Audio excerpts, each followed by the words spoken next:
we talked about the Web 3.0. Could you briefly explain this history about Web 1.0, Web 2.0? Where is it coming from? Where we're going with Web 3. We are democratizing technology.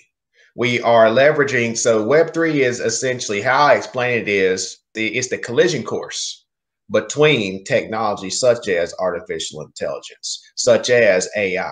I say AI because whenever I say AI, I call it augmented intelligence, but the buzzword, the marketing term is artificial intelligence, right? So it's going to be that technology coupled with blockchain as well as machine learning. But then we're going to also have to depend upon the Internet of Things to bring all of this together so that everyone can benefit.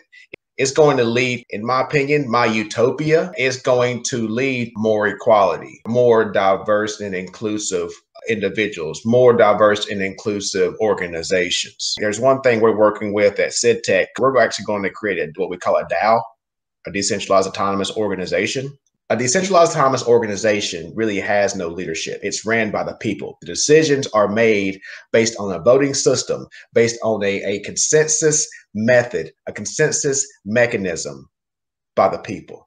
So that's where a number of organizations are going to be moving into. I'm very excited about it because I believe that it's going to change the game. And our elevator pitch for SIDTech, we are reinventing higher education the Web 3 way. But overall, outside of our vision, Web 3 is reinventing the world. It's reinventing the world of business. What would be your advice to these companies who are looking into blockchain? How to start? It starts with research and education. So Joe Henwood, he's VP of inventory at Levi Strauss, California. He reached out to me. He's a Penn State alum. So he reached out to me and said, I'm in this blockchain education program at UC Berkeley. He's a vice president and he's going back to school, right? He's educating himself on this technology so that he can knowledgeably explain it to his peers within Levi's. Dude, that's what we have to do. And that's what I tell people. You never stop learning, especially in this space, because it's changing so quickly. I said that to my peers that are tenured professors. You got your PhD in 1983. Before I was born. Don't you think the world has changed since then? You have to continue to educate yourself because the world is changing so quickly. So I think education is the most important thing. How does blockchain help make educate more accessible and more affordable? I always worry American universities in particular are very expensive. That is why we created SIDTech. We want to democratize education. We want to democratize the technology. We want to make it accessible for everyone.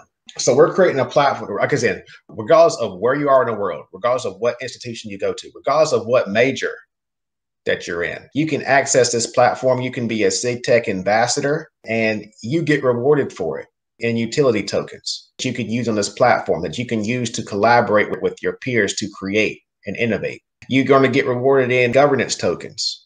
So now you have a say in this organization, in this DAO, because you contributed, because you put in your, what we call in the industry, put in sweat equity. We are teaching these students how to be leaders in this Web3 future, in this Web3 world. And most importantly, even if they do not want to go into this Web3 world, into blockchain, into artificial intelligence, you know what? They're collaborating with people.